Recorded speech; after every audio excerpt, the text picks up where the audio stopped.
కాంగ్రెస్ ప్రభుత్వం 5 గ్యారెంటీల అమలు కోసం తెచ్చిన ప్రజాపాలన దరఖాస్తుల స్వీకరణ ప్రక్రియ ఉమ్మడి వరంగల్ జిల్లా వ్యాప్తంగా గందరగోళానికి దారితీస్తోంది.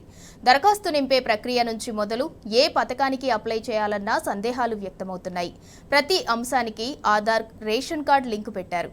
అయితే ఆ కార్డులు అప్డేట్ అయితేనే ప్రజాపాలన 6 గ్యారంటీలకు సంబంధించిన దరఖాస్తుల స్వీకరణ కార్యక్రమం ఉమ్మడి వరంగల్ జిల్లా వ్యాప్తంగా గ్రామ సభలు గందరగోళం మధ్య కొనసాగుతున్నాయి. కాంగ్రెస్ ఎన్నికల హామీగా ఉన్న 6 గ్యారంటీల పథకం అసంబద్ధంగా ఉండడంతో ప్రజలు తీవ్ర అసహనం వ్యక్తం చేస్తున్నారు.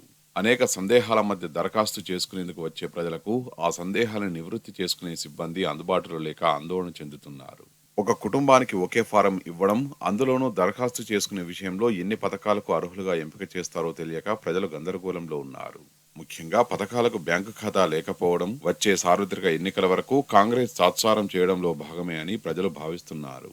తెల్ల రేషన్ కార్డు ఇచ్చిన తర్వాతనే గత 10 సంవత్సరాల నుండి రాష్ట్రంలో రేషన్ కార్డుల ప్రక్రియ కొనసాగలేదని ప్రతి మానవునికి తెలిసిన తర్వాత మరి కొత్తగా వచ్చిన గవర్నమెంట్ నిజంగానే 6 గ్యారెంటీలు అమలు చేయాలని చిత్తశుద్ధి వాళ్ళకు ఉండి ఉంటే ఫస్ట్ రేషన్ కార్డు ప్రక్రియ స్టార్ట్ చేసుకొని రేషన్ కార్డు ఇచ్చిన తర్వాత ఈ అప్లికేషన్ పెడితే బాగుండు. అలా కాకుండా ఈ ఫామ్ ఇచ్చి ఫామ్కు 5 గ్యారెంటీలకు 5టికి ఇప్పుడు నాకు నీడ్ ఏంటంటే నాకు జాగా ఉన్నది, ఇల్లు కట్టుకోవాలంటే 5 లక్షల రూపాయలు కావాలి, ఇందిరమ్మ ఇల్లు కావాలి. నాకు ఇందిరమ్మ ఇల్లు కావాలన్నప్పుడు నేను ఇందిరమ్మ ఇంటికి టిక్కు పెడతా. నేను మనిషి ఆశాజీవి.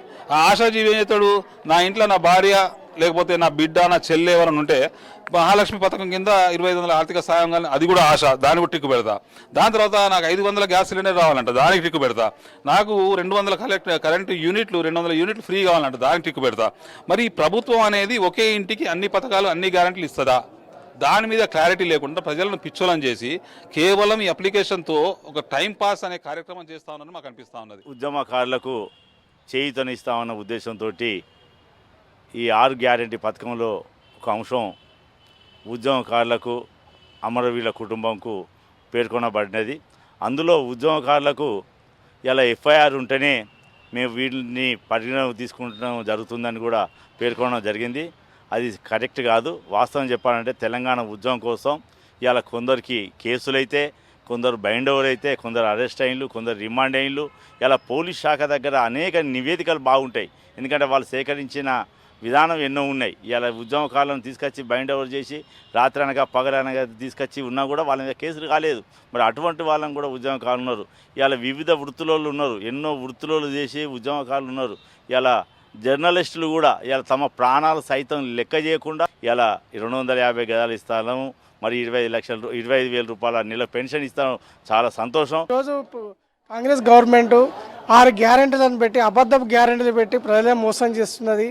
ఈ ప్రజలు మోసం చేయడం కాకుండా ప్రజలు ఇక్కడికి వచ్చిన అప్లికేషన్ కూడా సరిగా లేకపోవడం, రేషన్ కార్డు లేకపోవడం, చాలా రకాల ఇబ్బంది పడుతున్నారు ప్రజలు.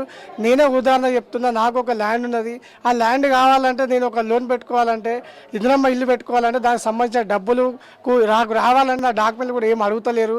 ఓన్లీ జిరాక్స్లు తీసుకుంటే అలా పక్కకు పడేస్తారు, దాన్ని నామమాత్రంగానే పెట్టుకుంటున్నారు. ప్రజలు కూడా దానికి చాలా ఇబ్బంది పడుతున్నారు. నేను కూడా ఇబ్బంది పడుతున్నాను.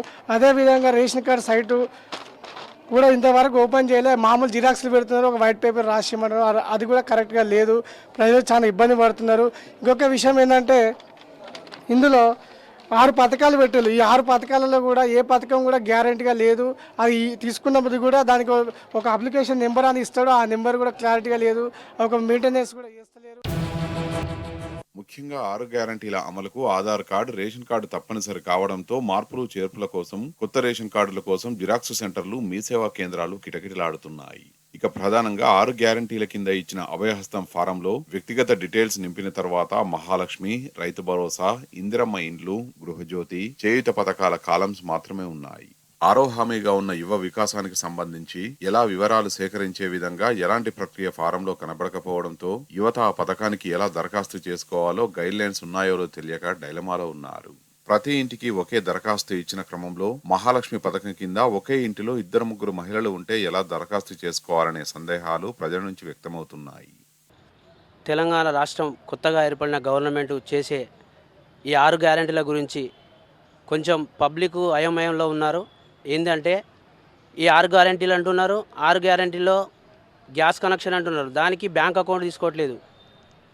ప్లస్ ఇంకోటి 6 గ్యారెంటీలని ఒక గ్యారెంటీ ఇదివరకే అమలు చేసిన అన్నారు. ఆ అమలు చేసిన గ్యారంటీ కూడా బస్సులు తక్కువ కుదించి అందులో కూడా గొడవలు ఇప్పటికే స్టార్ట్ అయినాయి. మీ అందరు చూస్తున్నారు టీవీలలో. అలాగే ఇంకో 5 గ్యారంటీలు అంటున్నారు. గ్యాస్ కనెక్షన్కు బ్యాంక్ అకౌంట్ ఒకటి లేదు, ఉద్యమకారులకు పింఛన్ అంటున్నాడు. సరే అది ఓకే. ఇంకోటి ఈ గృహలక్ష్మి స్కీమ్ అంటున్నారు. ఫామ్స్కు పోతే ఫామ్స్ కాడ లొల్లే. 20 రూపాయలు ఒక్కొక్క ఫామ్ 20 రూపాయలు 30 రూపాయలకు ఈ గవర్నమెంట్ వచ్చాక అమ్ముకోవడం జరుగుతుంది. ఫామ్స్ యథావిధిగా దొరకడం లేదు, పబ్లిక్ని ఇబ్బంది పెడుతున్నారు.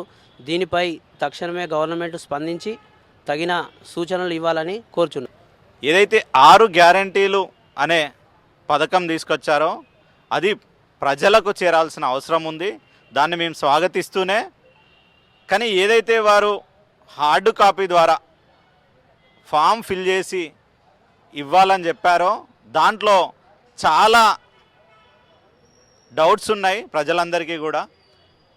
మరి ఆ రోజుకు డివిజన్ వారీగా చూస్తే వందలల్లో, నియోజకవర్గంగా చూస్తే వేలల్లో అప్లికేషన్లు వస్తున్నాయి. మరి వాటిని ఎంత త్వరగా డాటా ఎంట్రీ చేపిస్తారు వారు, చేపించి మరి ఆ పథకాలన్నింటినీ కూడా ఎప్పుడు వీరు లబ్ధిదారులకు చేరే విధంగా చేస్తారనేసి ప్రజలందరూ కూడా ఎదురు చూస్తున్నారు. ఒక పథకం కింద మరో 2 అంశాలకు సంబంధించిన హామీలను కాంగ్రెస్ మేనిఫెస్టోలో ఇచ్చిన మేరకు 500 రూపాయలకే గ్యాస్ సిలిండర్ పథకంతో పాటు మరికొన్ని పథకాల్లోని ఇతర అంశాలని ఏ ప్రాతిపదికన అర్హులుగా గుర్తిస్తారో తెలియక ప్రజలు అయోమయ పరిస్థితిలో ఉన్నారు. అంతేకాకుండా అభయహస్తం ఫారంలోని ఏ పథకానికి కూడా బ్యాంక్ అకౌంట్ నెంబర్ కాలం ఎక్కడా కనిపించకపోవడం, పథకాల అమలు ఎలా సాధ్యం, డబ్బులు ఎలా జమ చేస్తారు అనేది సందేహంగా మారింది. ఇక బీఆర్ఎస్ ప్రభుత్వ హయాంలో గతంలో ఉద్యమకారులపై ఉన్న అన్ని కేసుల్ని తొలగించిన నేపథ్యంలో ఎఫ్ఐఆర్ నమోదు కాకుండా అనేక మార్లు ఉద్యమంలో భాగంగా పోలీస్ స్టేషన్లలో మగ్గిపోయిన వాళ్ల వివరాలను ఎలా సేకరిస్తారనే ప్రశ్నలు రేకెత్తుతున్నాయి. మొత్తంగా కాంగ్రెస్ హామీల్లో అభయహస్తం దరఖాస్తుల స్వీకరణలో ప్రభుత్వం చిత్తశుద్ధితో వ్యవహరించడం లేదని సర్వత్రా విమర్శలు వినిపిస్తున్నాయి. కాంగ్రెస్ విధానాలు చూస్తుంటే వచ్చే పార్లమెంటు ఎన్నికల వరకు జాప్యం చేసేలా కనిపిస్తోందని, అలవి కాని హామీలతో అధికారంలోకి వచ్చిన కాంగ్రెస్ దాటవేత ధోరణి ప్రదర్శిస్తోందని ప్రజలు